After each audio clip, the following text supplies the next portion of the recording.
Bonjour les gens. Lors de notre dernière rencontre, nous avons exploré le repos. Maintenant que le bruit s'est apaisé, une voix plus subtile peut enfin se faire entendre, celle de votre corps. Le corps qui a accumulé des messages, des alertes, des besoins que nous avons souvent fait taire par habitude. Aujourd'hui, nous allons réapprendre à décoder et écouter ce langage sacré. Votre mental peut se raconter des histoires, se convaincre que tout va bien.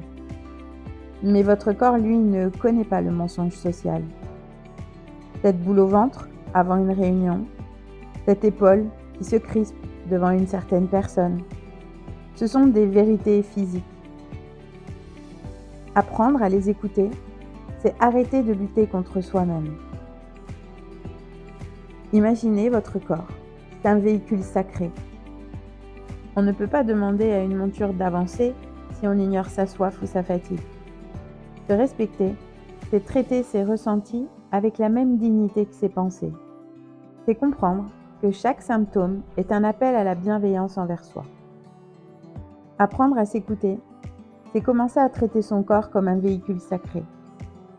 Nous ne pouvons pas exiger de lui qu'il nous porte au bout de nos rêves si nous ignorons ses alertes. Si votre corps se crispe, c'est qu'une limite est franchie. Si votre respiration se bloque, c'est qu'un problème nous demande à être expiré. Prenons un instant ensemble. Fermez les yeux, si vous le pouvez, ou optez pour un regard vers le bas. Scannez votre corps, juste dans l'observation, comme si c'était la première fois. Commencez par prendre conscience des sensations globales que vous éprouvez. Qu'est-ce que je sens là en ce moment? Peut-être dans tout mon corps, peut-être des sensations physiques ou alors dans mon état mental, ou peut-être aussi dans mon état émotionnel. Et maintenant, plus spécifiquement, nous allons nous tourner dans ce que vous ressentez dans votre corps. Sentez par exemple votre tête, sa forme, son volume, sa position.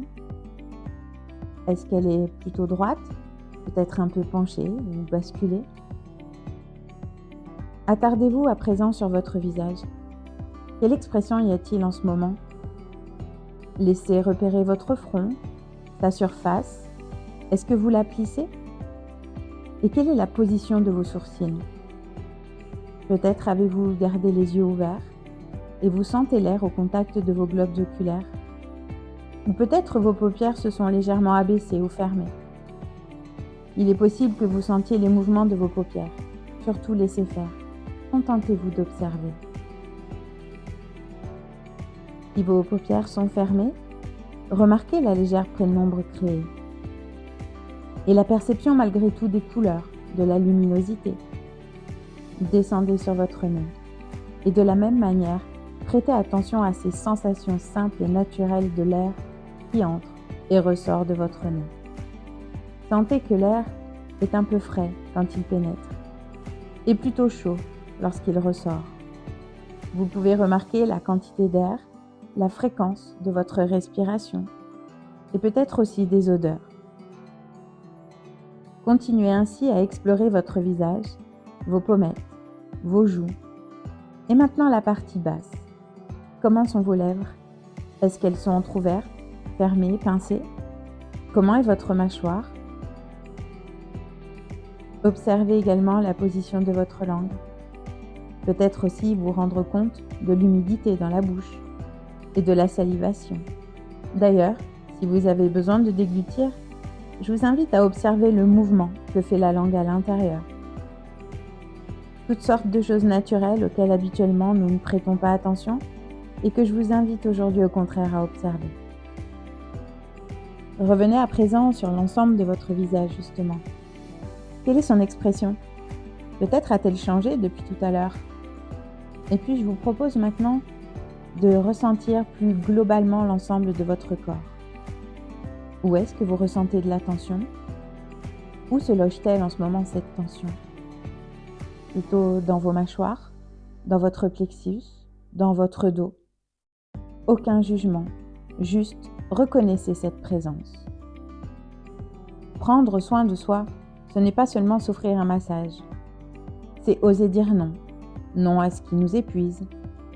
Non à ce qui ne nous ressemble plus. Non à ce qui bafoue notre intégrité. Poser une limite, ce n'est pas fermer une porte aux autres. C'est ouvrir un espace de respect pour soi-même. Quand on commence à ressentir ses limites physiques, on commence à pouvoir poser ses limites verbales. Dire non à une sollicitation qui fait se contracter votre plexus n'est pas de l'égoïsme, c'est de l'intégrité. C'est là que vous cessez d'être une victime des circonstances pour devenir le souverain de votre propre royaume. En écoutant votre boussole corporelle, vous commencez à reprendre les commandes de votre vie. Vous cessez de subir pour commencer à choisir. Le premier pas vers votre souveraineté.